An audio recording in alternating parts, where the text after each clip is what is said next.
Shalom teman-teman semua.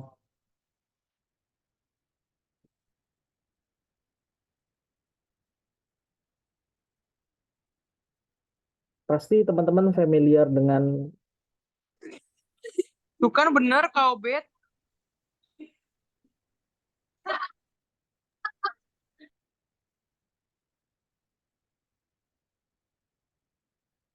oke.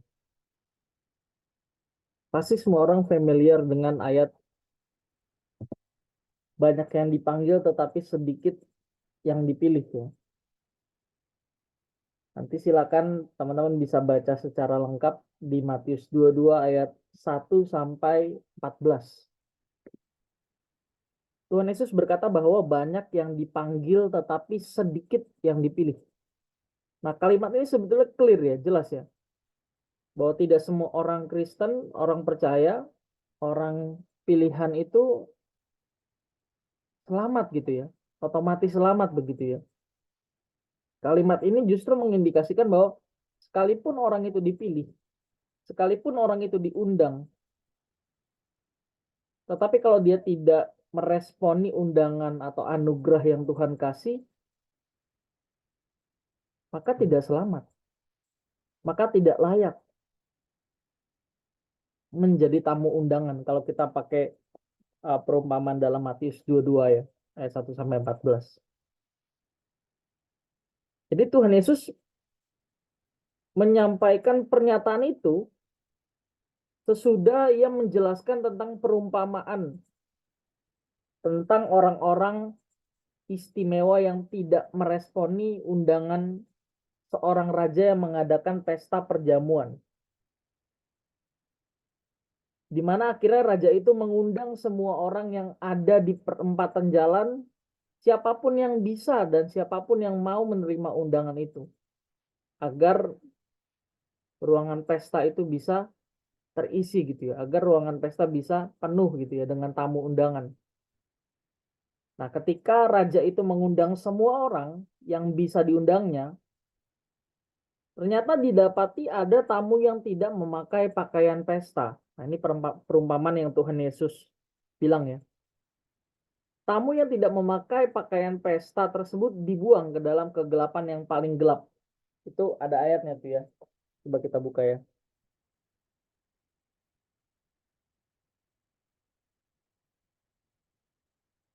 Ayat 14, Matius 22.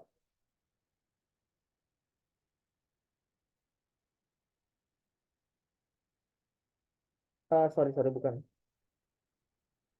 Matius 22 ayat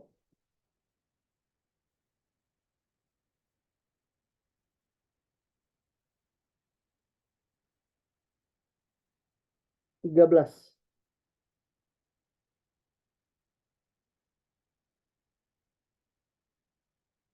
Yang udah ketemu boleh bantu baca.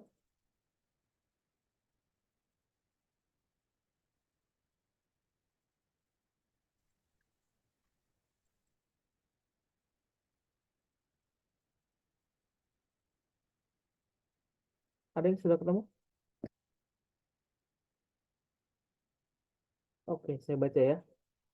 Lalu kata raja itu kepada hamba-hambanya, ikatlah kaki dan tangannya dan campakkanlah orang itu ke dalam kegelapan yang paling gelap.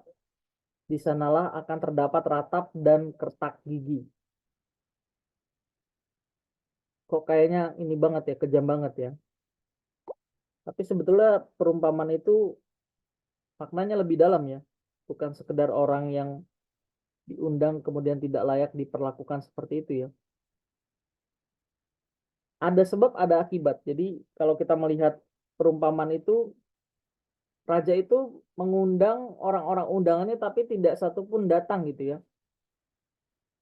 Tidak ada satupun datang. Akhirnya raja itu menyebar undangannya ke orang-orang yang ditemui di jalan gitu ya. Dengan kata lain bukan orang-orang undangan yang sebetulnya mau diundang, tapi orang-orang yang diundang di pinggir jalan yang ditemui di setiap putusan raja itu, dia tidak mengenakan pakaian pesta ya ketika datang ya. Nah, ini apa maksudnya ya?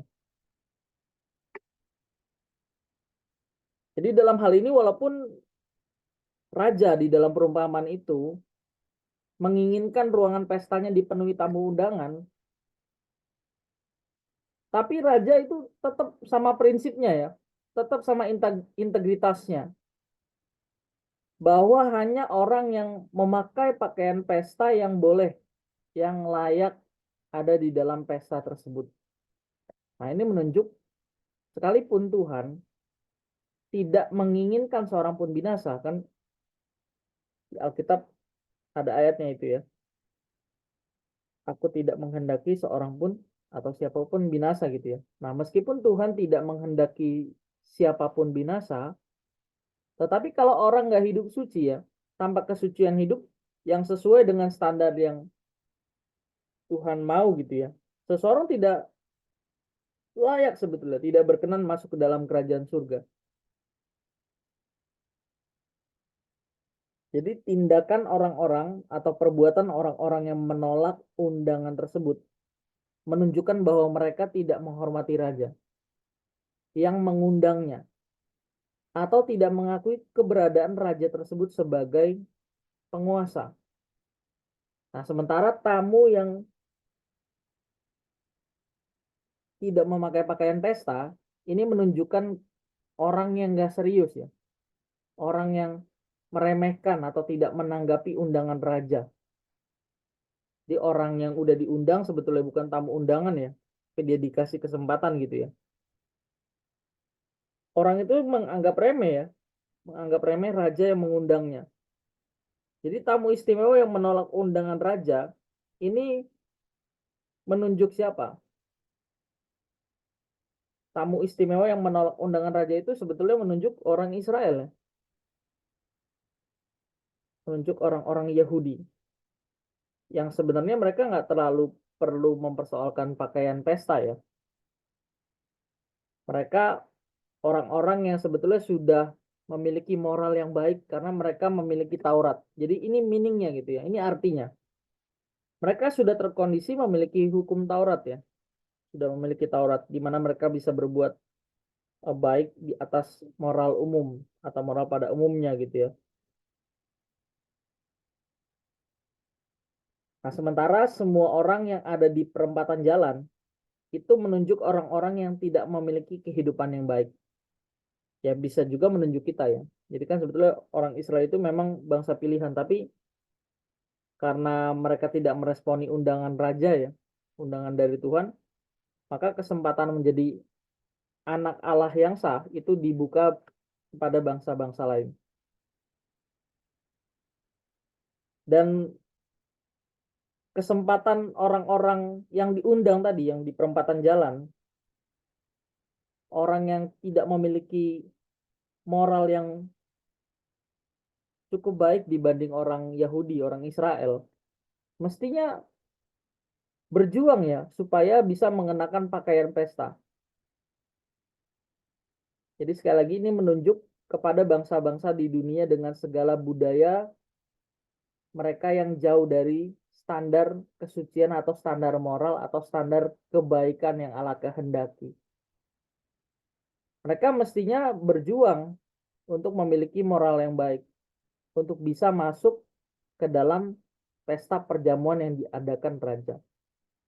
Jadi pakaian pesta ini menunjukkan cara hidup ya, cara hidup seseorang, apakah seseorang itu memiliki pikiran perasaan Allah.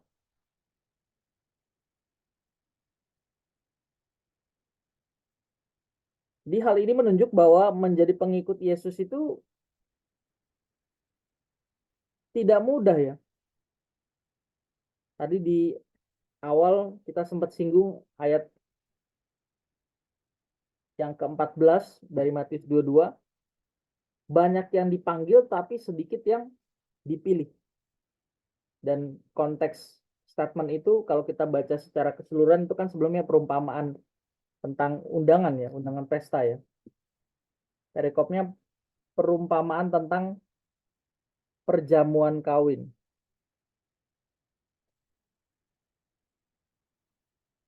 Jadi kalau kita beranggapan bahwa kita diundang untuk apa ikut ambil bagian memerintah bersama-sama dengan Tuhan Yesus, terus kita berpikir kita tidak perlu mengenakan pakaian pesta, artinya kita nggak perlu mempersiapkan diri. Nah, berarti kita meremehkan panggilan Tuhan ya. Dan di ayat 13 tadi di situ dikatakan bahwa raja itu menyuruh hamba-hambanya untuk mengikat kaki dan tangan orang-orang yang meremehkan tadi ya. Ini sebenarnya gambaran dari orang-orang yang menolak anugerah Allah. Dan dari perumpamaan itu, kita bisa belajar, kita bisa mendapat pelajaran rohani, kenyataan adanya orang-orang yang nggak mau dibentuk sama Tuhan. Kenyataan bahwa orang-orang yang dipanggil tapi masih sibuk, masih asik dengan dunianya ya. Yaitu orang-orang yang merasa nyaman dengan situasi hidup atau kegiatan yang mereka miliki ya, entah kuliah, entah kerja, entah bisnis ya. Kita larut dalam hal itu ya. Tanpa disadari kita tidak mempersiapkan pakaian pesta. Kita tidak memiliki cara hidup seperti Tuhan Yesus yang melayakkan kita untuk memasuki perjamuan kawin tadi ya. Ini sama dengan orang-orang yang tidak bersedia untuk menanggapi undangan pesta.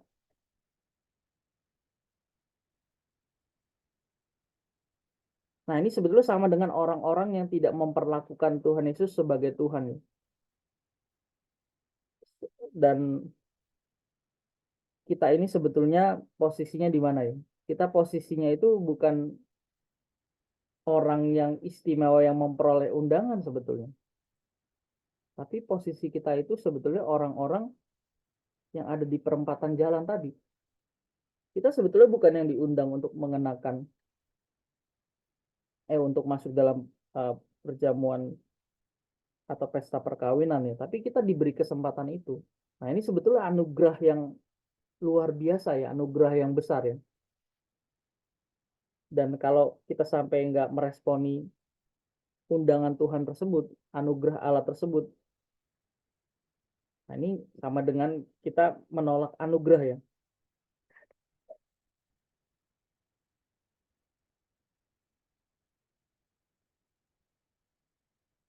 Nah, kebanyakan sih kita karena sibuk ya. Sibuk itu yang membuat kita melupakan panggilan tadi ya. Kita merasa sudah dipilih, merasa sudah menjalankan kewajiban agama, kita merasa sudah bertumbuh karena rajin ikut kegiatan ya, ikut komsel, ikut ibadah yang sering kita lakukan, tapi kita nggak serius gitu mempersiapkan pakaian pesta atau mempersiapkan cara hidup yang layak di hadapan Tuhan. Nah, sebetulnya itu pakaian yang melayakkan kita untuk menghadap tahta pengadilan Tuhan nanti. Kalau orang nggak mempersiapkan pakaian pesta, mau sebesar apapun prestasi pelayanannya, mau sebesar apapun dia berguna bagi dunia,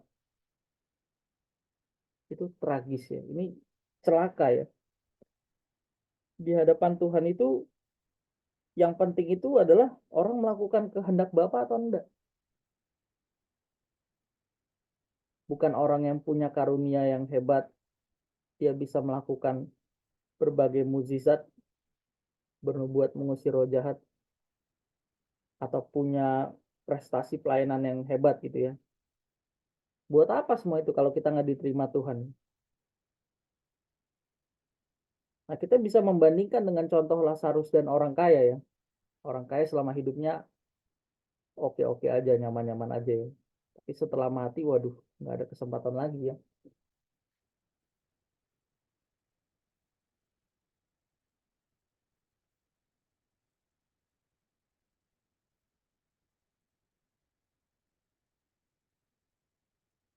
Jadi kalau kita masih setengah-setengah ya, setengah-setengah tuh maksudnya gini, ya kita memang rajin, ikut kegiatan. Tapi kita tidak mengusahakan diri kita bertumbuh lewat kegiatan-kegiatan itu. Ngerti nggak maksudnya? Jadi kita ikut-ikut aja. Tapi bertumbuh ya juga nggak gitu. Nggak signifikan gitu. Sama kayak sekolah ya. Sekolah bagus kalau kita nggak serius belajar ya sama aja bohong. Mau sekolahnya Harvard kayak mau di apa UI kayak mau di ITB kayak kalau belajarnya nggak bener ya sama aja ya. Jadi kualitasnya itu sebenarnya ditentukan dari ya si mahasiswa itu.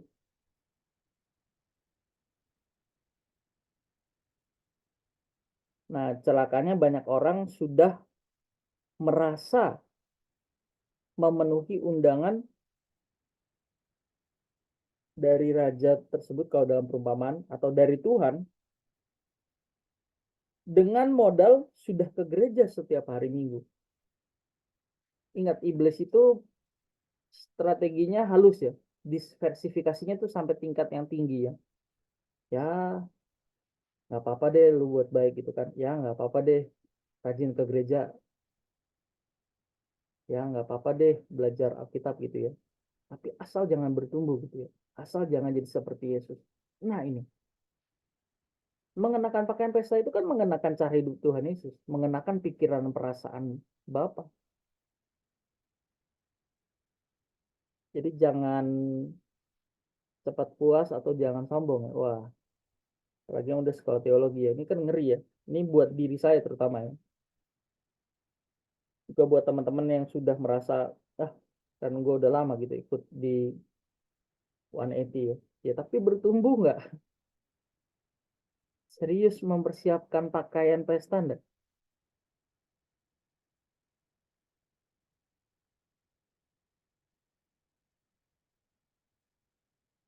Nah, kalau kita belum serius mempersiapkan pakaian pesta karena kita sibuk, kita tenggelam dalam berbagai aktivitas yang gak jelas. Ingat waktu itu terbatas ya. Waktu itu bisa, waktu kita ya, bukan waktu secara keseluruhan ya, tapi waktu kita. Durasi kita tuh sangat terbatas dan kita nggak tahu. Itu yang nggak bisa kita kontrol kan. Nah, jadi kalau kita belum serius mengenakan pakaian pesta atau mendandani diri kita dengan pikiran perasaan Bapa yang sama dengan mengenakan cara hidup Tuhan Yesus, sebenarnya kita belum memenuhi panggilan kita secara benar sebagai orang percaya yang menerima Yesus sebagai Tuhan dan Juru Selamat. Di ayat tadi tuh itu bisa kejawab tuh apa awal tadi kita uh, baca ya. Banyak yang dipanggil tetapi sedikit yang dipilih. Nah, sebenarnya kita bisa tahu posisi kita ya dengan kita mempertanyakan sejauh mana kita sudah mempersiapkan pakaian pesta. Amin.